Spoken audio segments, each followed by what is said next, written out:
First half overall strong. You had to be impressed with the defense tonight, first half. But as you see in your rotations against this Brooklyn team, I don't think any team in the NBA can keep up. I mean, they don't even use Timothy Luwawu, Jeff Green, some of the deeper guys on their bench. Kuruks, who was playing in garbage time. Those guys would be first bench guys off another team's bench. And you saw in that third quarter especially, they try to keep Jayson Tatum out there with Peyton Pritchard, Semi Ojeleye, some of these bench guys who, did okay tonight, but you can't keep up with Jared Allen. Karis LeVert, I thought, was sensational tonight. And then when you start rotating back in Kyrie and Durant at their best as they were tonight, no one in. I just think this team's head and shoulders above anyone else in the league. Yeah, let's call this what it is, okay? End of the day, this was really good team against a pretty good team. Agreed. And that's it. But, John, with that being said, I was a little surprised that we didn't see this blowout happen way sooner. To the Celtics' credit, they stayed in it because of the defense. And I think that was a big addition, especially when you needed those stops. The second unit, Pritchard, man, those stops went a long way. That's fine, but momentum shift, John. But listen, offensively, though, the Celtics need to figure this thing out because 8 quarters, Jayson Tatum's first 8 quarters of the season, he hasn't seen the free throw line.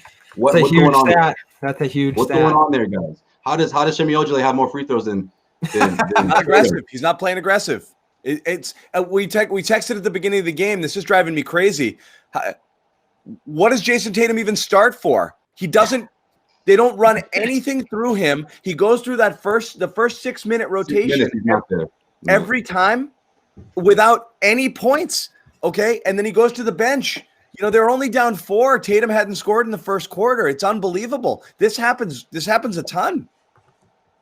Yeah, it's ridiculous. And there was no way you're going to beat the Brooklyn Nets without getting Tatum to the free throw line. I mean, that should be a must. That should be a given. What is it, guys? I mean, maybe we can figure this thing out in the next 10 minutes or so. Why isn't Tatum? I mean, okay, you say he's not aggressive enough, but there were a couple of instances where he got to the hoop, he got to the rim. I would say maybe I saw 2 no calls. I'll give him that. But that's it. I saw 2 no calls. It wasn't like he was getting slapped around and the refs were refusing to give it to him.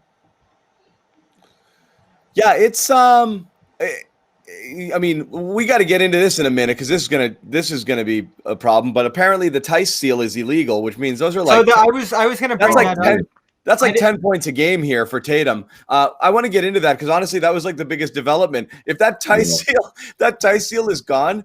That's I tweeted this, but that's half his value, and that's a ton of easy buckets for Tatum. They rely on that. They teach it. They coach it. Can you explain that rule, John? Because I don't understand it. Both him and Thompson got called for it. Okay, they called it a moving screen, right? They called it an illegal screen. I feel like that's what it is, as the letter of the law goes. I always thought you can't box someone out while a screen's. But it's not because you're technically in offensive position. You could theoretically. It's no different than posting up. You're getting position on a guy. Mm-hmm. If you give Tice the ball there, that's okay. So they just call it because it looks like a screen because the guy is flying by. But at the end of the day, Tice could absolutely seal off his man rolling to the basket, keep him away from him, and catch a pass. So that's tough for Tatum. It's a ridiculous call. It's not moving. It's gaining position. Okay. Plus, he's not facing him either. It's his back to the. It's not facing him. It's creating position. Like I said, you could easily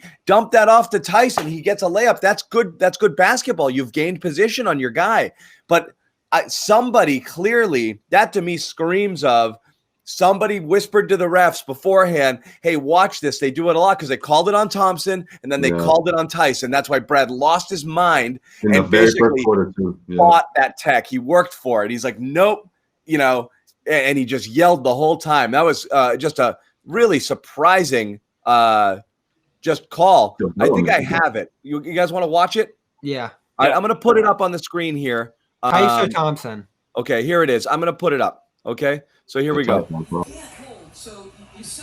Tice one was the worst one. And his feet are planted. It's not like he's running, Yeah, I even searched on Twitter Tice seal because I wanted to look at just past videos of it, and sure enough, if you just scroll through Twitter and click on video, you'll just see a bunch of those, and he's being they're being commended in the tweets for the play. So it's okay, now all of a sudden that's illegal without any heads up to the Celtics or Brad Stevens, like, hey, we're going to be calling this a lot more this year, or this is illegal the way you guys do it. This is the way you should be doing it. Like that, I can imagine why Brad Stevens was so pissed off at that, because all of a sudden it's an issue. Like it's never been an issue before. And like John said, well, that's half of Tyson's value right there.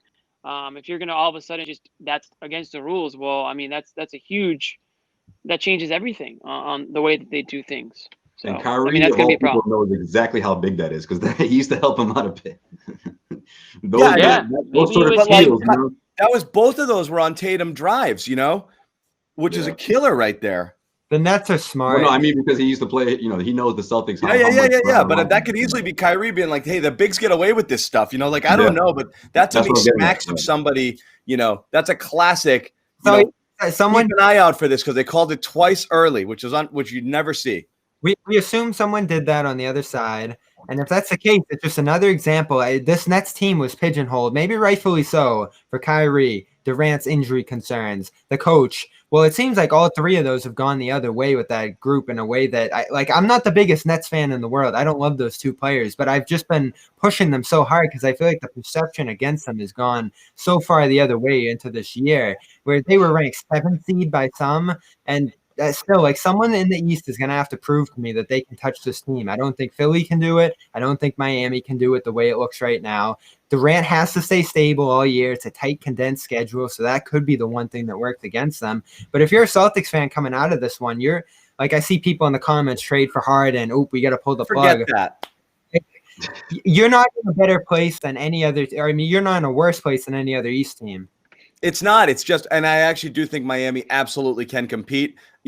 I'm looking at that team now, and especially, watching Duncan Robinson, you're looking at another year of development from Hero, another year of development from Adebayo. I think they've got 3-4 guys on the way up in addition to already that kind of core around Butler and Dragic. You know what you're going to get out of him. I mean, I look at that team and I'm like, I want that guy. I want that guy. I want that guy. I want that guy. They're loaded with them. And then you got Precious. Oh, Precious. We were talking about Precious during the draft, so it is what it is there. And I think that team is good, but this was the Celtics we talked about that drop, okay, before the season. And again, this isn't, after Milwaukee, they thought they were great. And then after Brooklyn, we're going to bury them. It just does feel that they are in that second tier and certainly will live there for a while until Kemba gets back. And then if Kemba comes back and he's the guy again, then it's fine. Things start to fall into place. You have a third person who can score, but holy wow, that's a really challenged lineup when Tatum and Brown are not both on the floor at the same time.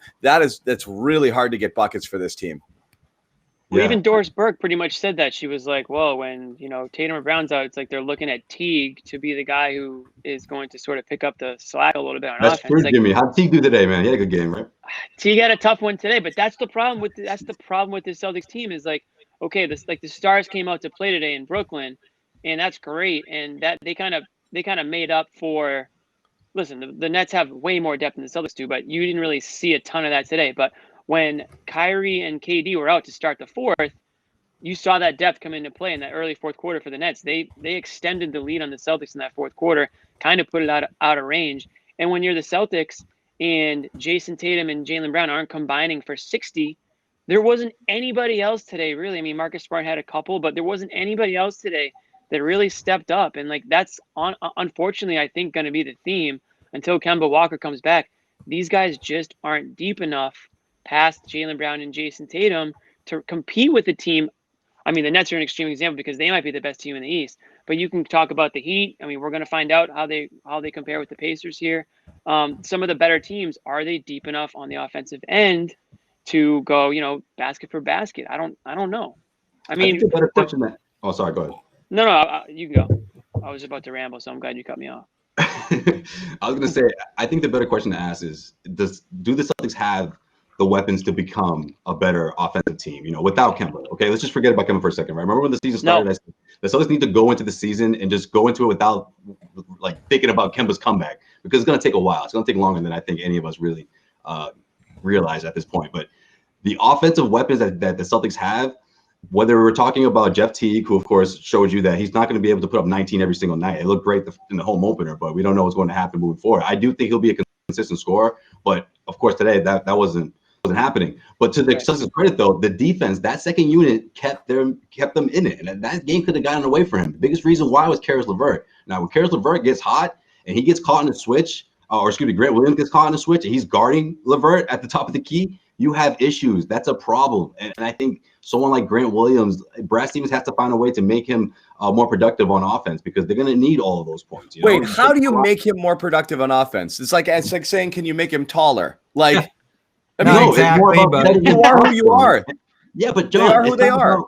It's about setting him up, not just having him as a second option in the corner to pop a three when the play breaks down. That's what he does out there offensively. What else is he doing besides setting screens and trying to get putbacks? So the problem, Josue, is the area he thrived in. They couldn't even get layups to fall, guys. Jarrett Allen struck fear in so many Celtics players. How many layups did Javonte Green miss, or Pritchard, or other guys? Josue, the problem with him is that, and this is why I had some doubts about him out of the draft, is that area he thrived in college, that 12-foot range. Who are we talking about? Talking about Grant.